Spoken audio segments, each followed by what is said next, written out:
Hey guys, welcome back to the Chlorine King Pool Service Show podcast. We're super excited to be back and recording again. Hurricane Irma delayed us for a couple weeks just because of the monstrosity of the storm, preparing for it after the storm passed, cleaning up after it, and with the power situation, I was personally out of power for 8 days, so I just wasn't able to record at that time. But nonetheless, we're up and running again, and we're here to deliver another great episode that'll hopefully teach you some things. Rob Estelle was our scheduled guest for this week. However, with him living in southeast Florida where Irma really destroyed and devastated that area, we're just going to give him some extra time to bounce back and get back and up and running, and we'll have him on shortly. But tonight we figured it was a great episode to talk about how to prepare your pool for a storm, since I just personally went through one, and give you some great tips and avenues to make sure that you limit the damage to your pool equipment and pool itself. But before we talk about tonight's topic, let's talk with Mike. He's a listener who emailed me and asked, Eric, my pump's not priming all the way. What's going on here? Well, Mike, without being in front of your equipment, it's hard to really diagnose for sure, but here's some things I could give you to look for to see if you can't solve the problem. The first and obvious one is the water level. You want to make sure that the water is about halfway up the skimmer entrance. This makes sure that the skimmer is working properly and also supplying the pump with enough water. So if it's below, go ahead and fill it up until that point, and you'll see that that'll solve your priming issue. Also, make sure that your valves are open. Believe it or not, I've actually come up to estimates, and they think their pump's dying, and it's actually just all their valves are closed off. So make sure those weren't accidentally turned or anything like that, and make sure that they're on so that the pump can pull water through and solve that priming issue. Another thing you look for is all the O-rings that are on your equipment pad. So check things like your valve O-rings if you have diverter valves, your union O-rings, and also your pump lid O-ring. The pump lid O-ring is the highest offender for going bad and causing this priming issue. So make sure when you look at it next that it's nice and round, it's not deformed. Make sure there's plenty of lube on it, and also make sure you are snugging it up enough when you're putting it back on to seal off any air getting in. Next thing you could look for, Mike, is your filter clean. The pump works off how clean the filter is, so if your filter's clogged with debris and gunk and algae and all that stuff, you're going to notice that you're not going to get a full prime on your pump. A quick test to verify if it's your filter or not is pull the cartridge out, or if it's a standard DE filter, put it on recirculate. And if you notice that the pump's full of water now, there's your issue. Just clean your filter, replace the cartridge, backwash it, or anything like that, depending on what type of filter you have, and you'll find that'll solve your issue. If you have several suction lines, Mike, try opening and closing the valves to isolate the line and go from there. You might find that the vacuum port line is clogged with debris from the vacuum, and so if you shut that line off, you'll notice that the pump's priming, and then you can solve the clog from there. Also, if you do have an auto cleaner, make sure that it's moving freely and it's not bogged down.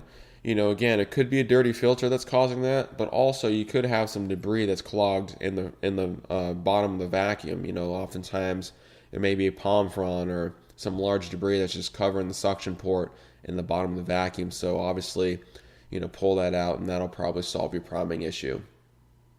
Are all your baskets empty, Mike? If they're chock full of debris and leaves, it's going to create a harder resistance for your pump to pull water in. So, go ahead and empty the skimmer baskets, the pump baskets. If you have a leaf canister, go ahead and empty that as well. And you'll see that'll probably help with the pump pulling water in. Another silly thing I find is if you have a vac port on your wall for a vacuum and you don't have a vacuum on it, make sure that line is off. Oftentimes, clients will pull the vacuum out for the weekend so they can swim in the pool, but still leave the line on. And because of that, the vac port actually blocks the water from getting into the pump as freely as it could if it were open. So there's your issue there. So I know it sounds silly, but that does happen from time to time.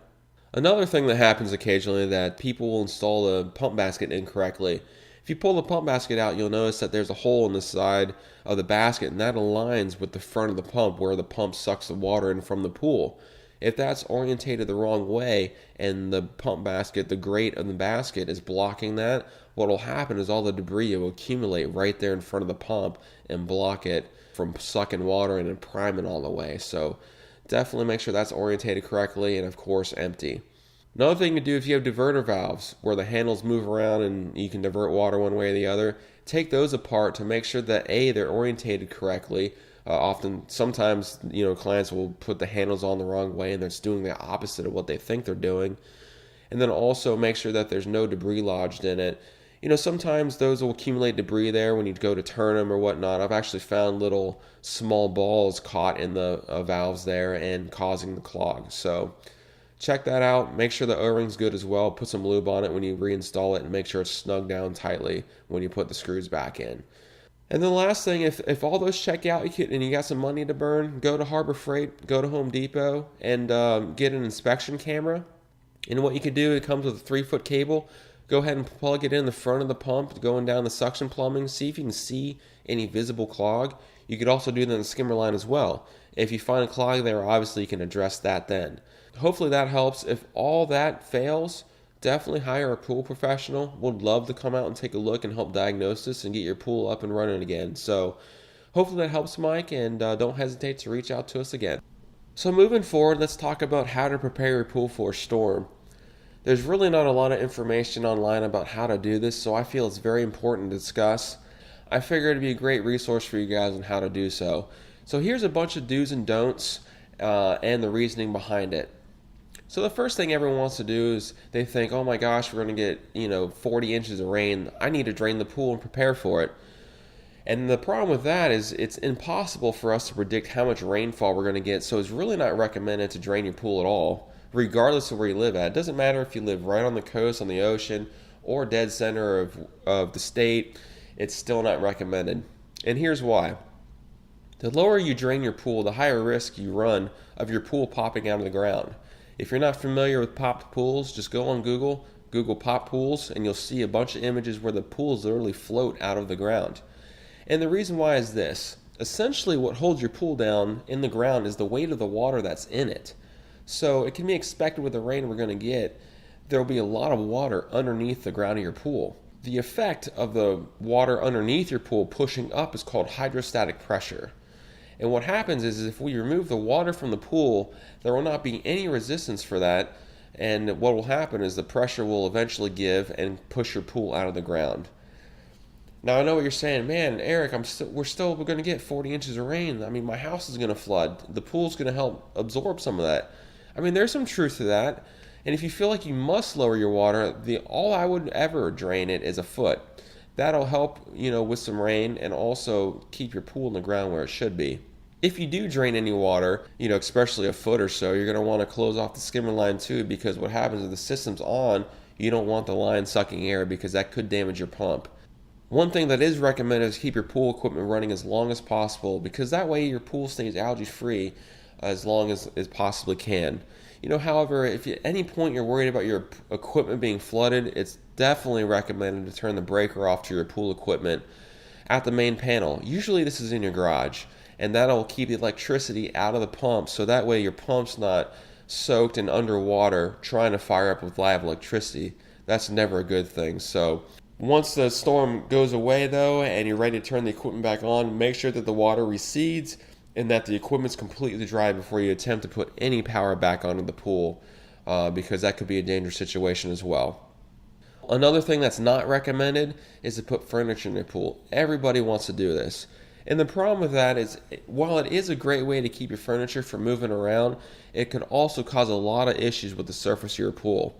Depending on the type of material it's made out of, whether it's, concrete, fiberglass, or vinyl, it could cause serious damage to the furniture moving around. Like, for instance, if you have a vinyl pool and the furniture's moving around, it could tear some of the liner possibly. And then also, depending on the type of furniture, it really could cause some serious staining to your pool.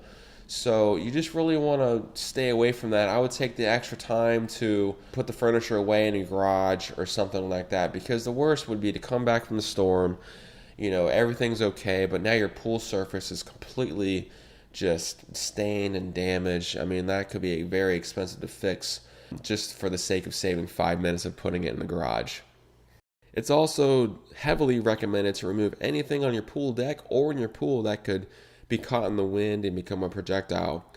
Anything like a tablet floater or a raft, or if you have a life preserver on your wall, remove all that stuff, any furniture, anything, because the wind could pick it up just right and throw it against a house, break a window. I actually had a client after the storm come out and tell me she saw her raft become a projectile and go through her pool screen and ruin one of her pool panels. So that's definitely one thing to do, is make sure all that stuff's removed just so there's no issue there. I also had clients ask me, hey, should I remove my pool equipment? Should I bring my pool filter in the house? Should I take my pool pump out? I wouldn't recommend this, because if you're removing your pool pump, you're going to have to be messing with electrical stuff. Then you're going to have some exposed wires, unless you put a wing nut on them and all that, but still, it's not recommended. And then also the main point to that is you're going to create vulnerability for the plumbing, the pipes, because as it's attached to the equipment, it helps make it a more solid structure. Whereas if they're just flimsy and floating around, they're more apt to break if something were to fall on it or anything like that, because they're bending more and stuff. So I don't recommend to remove any of the pool equipment. It really should be bolted to the ground anyways. So you really shouldn't have to worry about it flying away or anything like that, but it is definitely more solid. It's everything attached versus pulling out all the main piece of equipment, leaving just the raw plumbing there. So there's some tips and steps on how to prepare your pool for a storm. I think you'll find that if you follow those steps, your pool will be a success for weathering the storm. And if you have any questions or hesitations about anything, don't hesitate to reach out to me. You can always call me. You can always text me. You can always send us an email through our website. And if you aren't comfortable doing any of that stuff by yourself, definitely give us a call and we'll come out and do everything for you. So that concludes tonight's episode. Stay tuned for next week. We're going to do our best to get Rob on if he's up and running so we can continue with our schedule. But if not, we'll always have something else exciting to discuss. So have a great night, everyone, and thanks for listening.